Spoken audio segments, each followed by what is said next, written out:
लिए अपनी कुर्सी पर बैठ गई और सोचने लगी, मेरी माँ जिसने हमें पालने के लिए अपनी पूरी जिंदगी लगा दी, और मेरी बहन जो देश के लिए जान हथेली पर लेकर घूमती है, उनके साथ यह सलूक। आज इस शहर की डीएम होने का असली मतलब मैं इन वर्दी वाले गुंडों को बताऊंगी। आज इंसाफ होगा, और ऐसा होगा कि उनकी आने वाली नस्लें भी याद रखेंगी। थाने के भीतर रात किसी भयानक सपने की तरह गुजरी थी।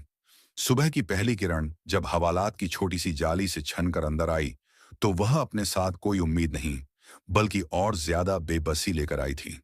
शांति देवी की हालत अब और बिगड़ चुकी थी।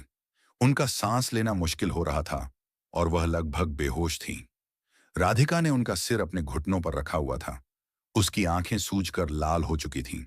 रात भर की मिन्नतों के बाद भी किसी ने एक गिलास पानी तक नहीं दिया था। एक सिपाही पास से गुजरा।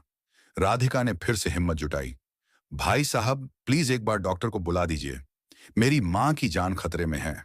सिपाही ने नफरत भरी नजरों से उसे देखा वे बोला, हम अपराधियों के लिए डॉक्टर नहीं बुलाते, मर जाए तो एक गिनती कम होगी। ये शब्द राधिका के दिल में किसी जहरीले खंजर की तरह उतर गए। उसे लगा जैसे किसी ने उसकी आत्मा पर चोट की हो। फिर भी वह चुप रही। उसकी आंखों में अब आंसू नहीं, बल्कि एक फौजी का ठंडा गुस्सा था, जो ज्वालामुखी की तरफ फटने का इंतजार कर रहा था। इसी बीच थाने के बाहर का माहौल बदलने लगा था। वह वायरल वीडियो अब सिर्फ शहर में नहीं, बल्कि पूरे राज्य में फैल चुका था।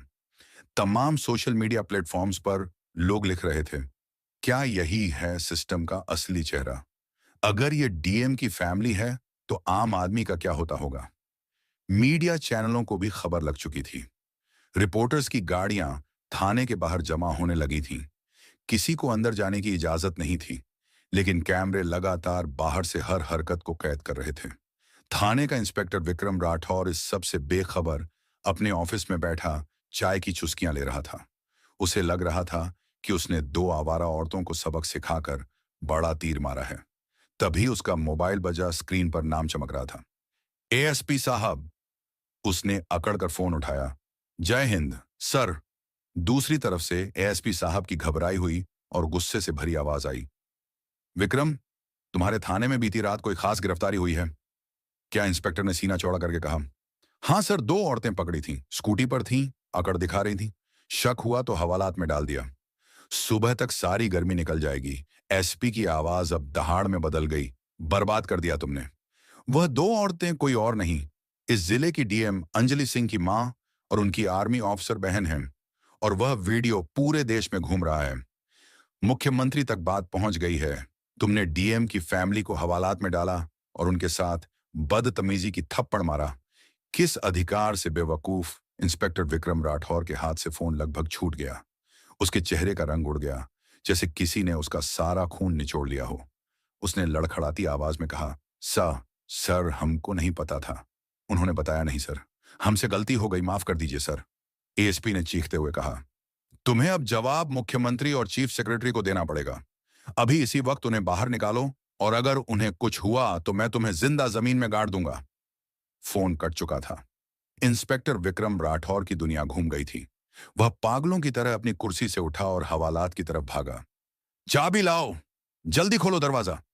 सिपाही दौड़ा दौड़ा चाबी लेकर आया। दरवाजा खोला गया। अंदर का मंजर देखकर इंस्पेक्टर की आत्मा कांप गई। राधिका नीचे जमीन पर बैठी थी। उसकी गोद में उसकी मां बेहोश पड़ी थी। इंस्पेक्टर दौड़ते हुए अंदर गया और हाथ जोड़कर गिड़गिड़ाने लगा, मैडम मैडम, हमको माफ कर दीजिए। हमें सच में नहीं पता था कि आप कौन हैं। आपने बताया क्यों नहीं? राधिका ने कोई जवाब नहीं दिया। उसने बस अपनी मां की नब्ज टटोली। वह बहुत धीमी चल रही थी। उसने इंस्पेक्टर की तरफ ऐसी नजरों से देखा कि वह कांप गया। जल्दी एम्बुलेंस बुलाओ। उसकी आवाज में एक फौजी का हुक्म था। इंस्पेक्टर ने कांपते हाथों से मोबाइल निकालकर एम्बुलेंस को फोन किया। 5 मिनट के अंदर एम्बुलेंस थाने पहुंच गई। शांति देवी को स्ट्रेचर पर लिटाया गया। राधिका भी उनके साथ एम्बुलेंस में बैठ गई। जैसे ही वह लोग थाने से बाहर निकले, मीडिया ने उन्हें घेर लिया। कैमरों की फ्लैशर लाइट और सवालों की बौछार शुरू हो गई। मैडम, क्या यह सच है कि आपको पुलिस ने मारा और रात भर हवालात में रखा? क्या आप जानबूझकर अपनी पहचान छिपा रही थीं? क्या आप दोषियों के खिलाफ एक्शन लेंगी? राधिका ने किसी सवाल का जवाब नहीं दिया। उसकी नजरें सिर्फ अपनी मां पर थीं। उसने बस इतना कहा, पहले इन्हें अस्पताल ले चलिए, बाकी बातें बाद में। अस्पताल पहुंचते पहुंचते शांति देवी की हालत और नाजुक हो गई। उन्हें सीधे आईसीयू में भर्ती किया गया। डॉक्टर ने बताया कि उन्हें घुटन और मानसिक आघात की वजह से सीवियर अस्थमा अटैक आया है। उनकी उम्र को देखते हुए स्थिति चिंताजनक है। ये सुनकर अब तक पत्थर बनी हुई राधिका टूट गई। वह अस्पताल के कॉरिडोर में एक बेंच पर बैठकर अपने आंसू रोकने की नाकाम कोशिश कर रही थी। तभी वहां डीएम अंजलि सिंह पहुंची। उसने